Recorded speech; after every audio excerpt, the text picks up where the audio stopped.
Okay, so we have talked a lot about sets, things you can do with sets, statements you can make, which kind of logical statements you can make, and how that relates to the operations you can do on sets. We haven't talked much about how this actually relates to probability, or how sort of things like intersections and unions interact with probabilities. Okay, so make a bit of a start on that. We'll do a bit more of that when we start to talk about conditional probabilities and independence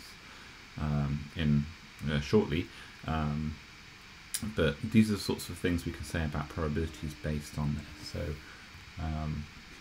So we're going to look into probabilities.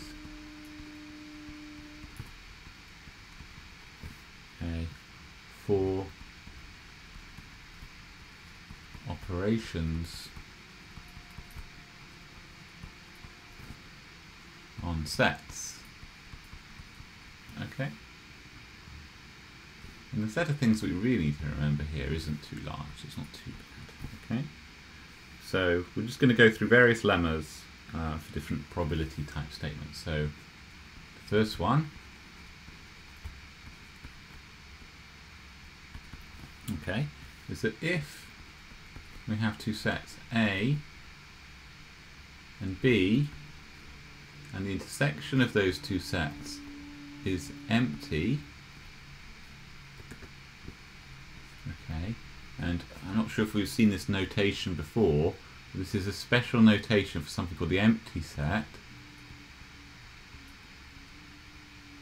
Okay, and all this means is if I look at the things where A is true and the things where B is true, then there's nothing in between. So the empty set sort of signifies the set of things with nothing in it. So you can sort of think of it like curly brackets like this, but with nothing inside. Alright? Okay. So if there's nothing on the intersection of A and B, then the probability of A or B is then just equal to the probability of A plus the probability of B. Okay, now we can prove this given our kind of definitions for discrete probabilities. We've kind of already done it at one point during an exercise, but probability A or B, remember, is just the sum of all the outcomes which belong to A or belong to B and the probability for each outcome. Now we can split this sum into two pieces. Since there's nothing on the intersection, we just split it into the piece that corresponds to the set A and the piece that corresponds to the set B.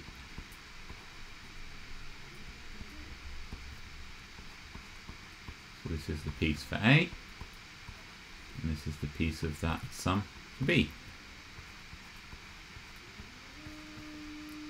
Okay, and then when I sum this up, I'm just going to get the probability of A and added on the probability of B. Okay, now, so that's the proof done. I'll make a remark though.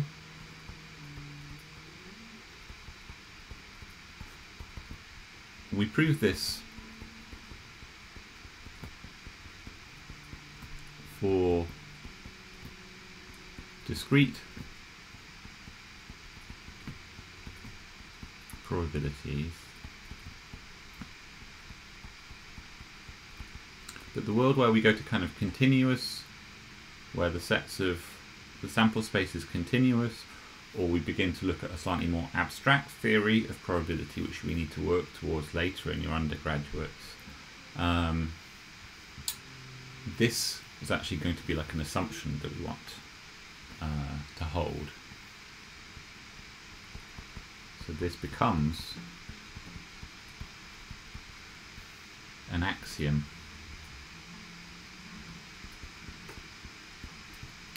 that a probability measure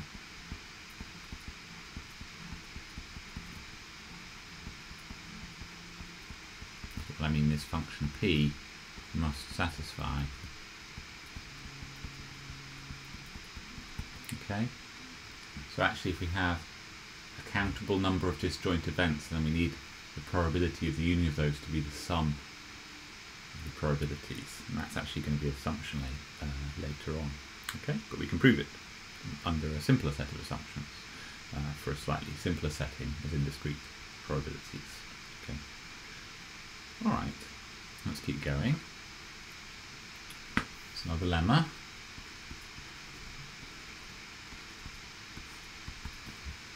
So then, if A is a subset of B, or alternatively, if A being true implies that B is true, then the probability of A is less than the probability of B. Okay? Notice I could do this again in terms of my sums, but I'm going to do it in a slightly more abstract way, using the lemma above. So I could look at the set B in the following way. I could divide it into two pieces. I could divide it into the pieces that belong to A and the pieces that don't belong to A. So I could look at this as A intersection B, okay, unioned with, okay, A complement intersection B. Okay, notice I can just split it into two pieces. I'm going to do this for any set, and this is equal to A, and this is equal to all the things that are in B that are not in A, so B not A. Right? Notice these are two disjoint sets. What I've just done is I've just split B into two disjoint pieces. A, this part here, and then B not A, all of this part here, but not this set. Okay? So now I can use my rule from above that the probability of B, the probability of B is equal to the probability of A plus the probability of B not A. And that's since A intersection B not A is equal to the empty set. Okay, so this is the lemma from above. Okay,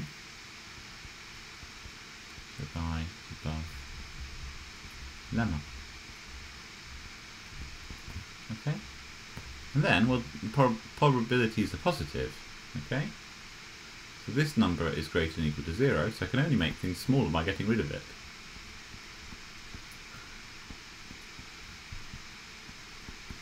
And there we have it, there's the result. Okay, so here I did it this way. You could do this other different ways to prove this, but it's nice to kind of use a bit of our set relationships, and also nice to use a lemma that we've just proven in order to get this result. Okay. A further lemma. It's used quite a lot and can be generalized quite a bit, and we'll do the generalization of it a little bit later. Okay. So lemma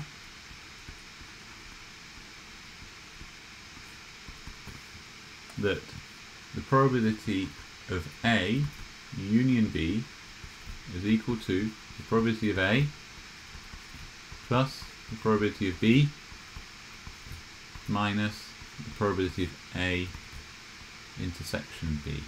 Okay, and I'm going to prove this sort of using Venn diagrams.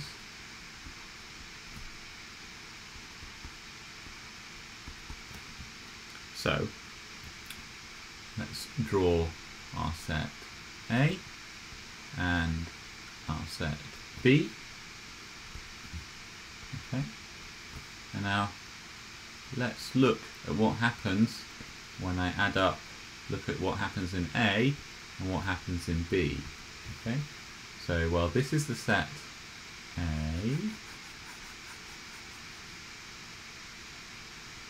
Okay, and then now let's look at B. Well, this is the set B.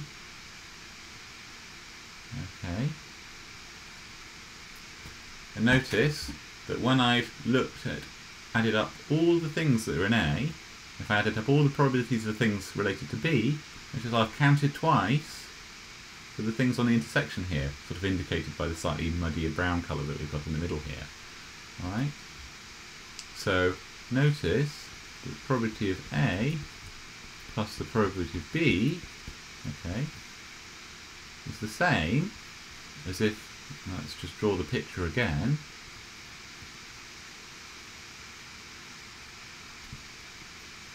There's A and there's B. It's the same as if I now took, do a slightly different colour, A union B. Okay, so that would just correspond to all of this area here.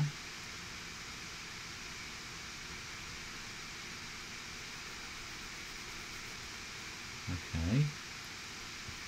And then let's suppose I added all those probabilities together, and then I added all the probabilities for the parts in the middle. Okay, so that will correspond to A intersection B. Okay, notice if I do this, okay, then I've essentially added up all the things that are A intersection B, as well as all the things that are A union B. Okay, so this is the same as doing this calculation here, where I've taken A union B and added A intersection B. Okay, so there's a proof of that using Venn diagrams. Okay, and there's lots of ways to generalize this. We can generalize this to 3 sets, okay, or any number of sets, and it's a result called the inclusion-exclusion principle. And inclusion-exclusion formula is the generalization of this result, which I think we cover in the pure mathematics module if you're at Manchester University. And I'll also try to prove this a little bit later, once we've done a little bit more about indicator functions, which we introduced in the last video. Okay, all right. Another result.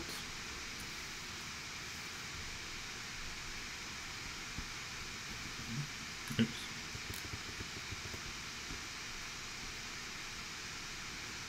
Oops. The computer's slowing down. Okay. Another lemma, okay, that's a consequence of this, is that if I take A union B, it's always going to be less than probability of A plus probability of B. Okay. And the proof of that is quite simple from the previous result. Well, probability of A union B is equal to probability of A plus B minus something positive, namely probability of A intersection B. Since this is giving me a negative number in here, I'm only going to get things bigger by getting rid of it, and we get the appropriate bound. Okay. And the remark to add on top of this is that I can do this for any number, okay, of sets. So I can, for example, if I looked at probability of A union B union C, okay, well, I could look at this as the probability of A union B and C. So we get probability of A, this is less than probability A, probability B union C, just applying this result from above, where B is now replaced by B union C. And then I could apply the result again, and I get probability of A plus probability of B plus probability of C. Okay? Right, and this can be quite useful. Sometimes we want to say the probability of one thing happening or the other happening is quite small. We can do that by essentially just looking at the two events independently of one another, different to one another, analyse them separately, and then come up with bounds. Okay, so it's quite useful to use that one. Okay. One result that we've used already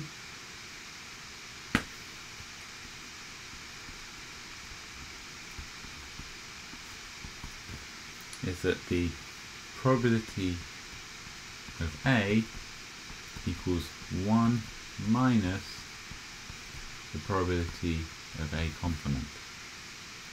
Okay? Notice that this is really a result that we've proven already. Notice that A union A complement equals all of our state space, and A intersection, or our sample space, sorry, A complement is equal to the empty set, because we don't have any element that belongs to A and does not belong to A, unless we get into really philosophical aspects of probability. Really philosophical aspects of mathematics, rather. Okay, so we can then apply our lemma from above, that, the probability, this result from up here, if we've got two disjoint events, the probability of the union is equal to the probability of the sum of the two probabilities. Okay. So we have the probability A union A complement. Okay. Let's put that there, which is equal to the probability of omega. We know the probability of omega is equal to 1. It's the chance that something happens, given that we've covered everything that can happen in this set. Okay? So, and then by a lemma above, this is equal to the probability of A plus the probability of A complement. Okay? And then I just deduct this from the other side of this curve to get this here. Okay? Right. And that gives a kind of good coverage of a few different types of probability qualities for different events and inequalities that can sometimes be useful. I'll try to cover a few examples shortly where we use these different bounds. Okay.